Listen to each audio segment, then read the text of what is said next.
Xin chào các bạn ở kênh của mình. Hôm nay mình tiếp tục với một loại xì lam mới mình mới vừa làm. Đây nó là màu trắng xóa trong suốt.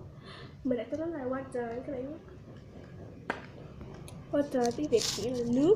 Bây giờ mình sẽ quay mình chơi xì lam các bạn xem. Đầu tiên thì mình sẽ phải lấy xì lam ra rồi các bạn ơi.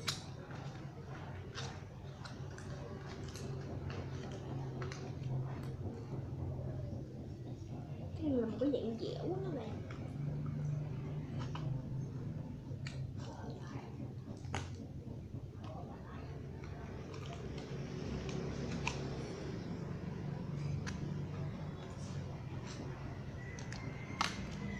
Chúng ta sẽ bắt đầu thực hành chơi slam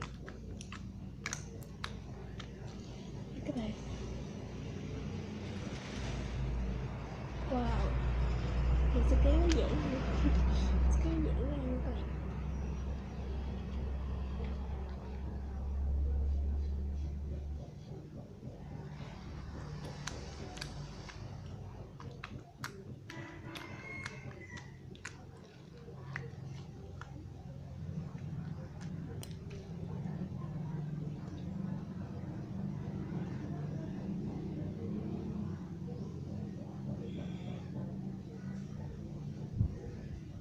Cái đẹp của các bạn ơi. Để tới quay nước chưa? Rồi. Rồi sao hả? Rồi Thôi đi quay rồi.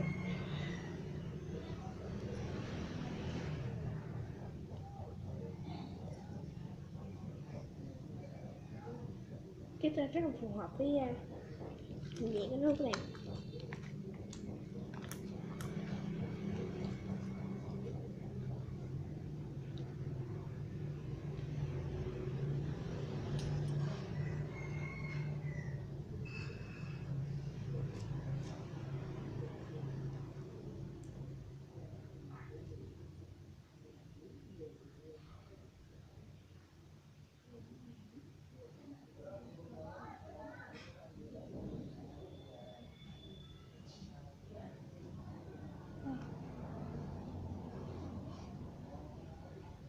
Đi các bạn ơi.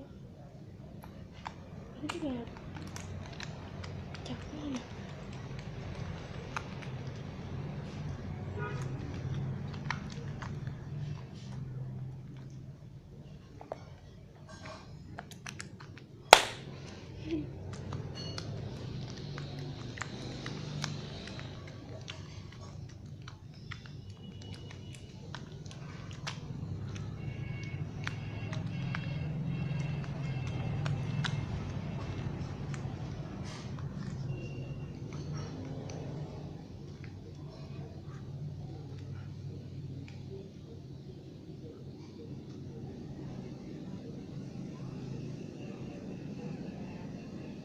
Sẽ qua phần bên trong.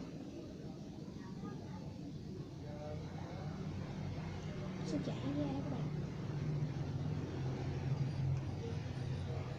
Thì mình sẽ vo một viên trà mà để xuống đặt con chảy.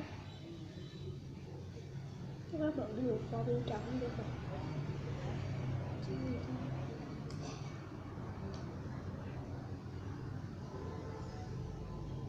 Và bây giờ mình sẽ cục slam đây nha. Và mình sẽ quay cho các bạn xem nó sẽ tan. Bé rồi. Cái này tan ra các bạn. Chốt đây. 10 giờ rồi. Đó.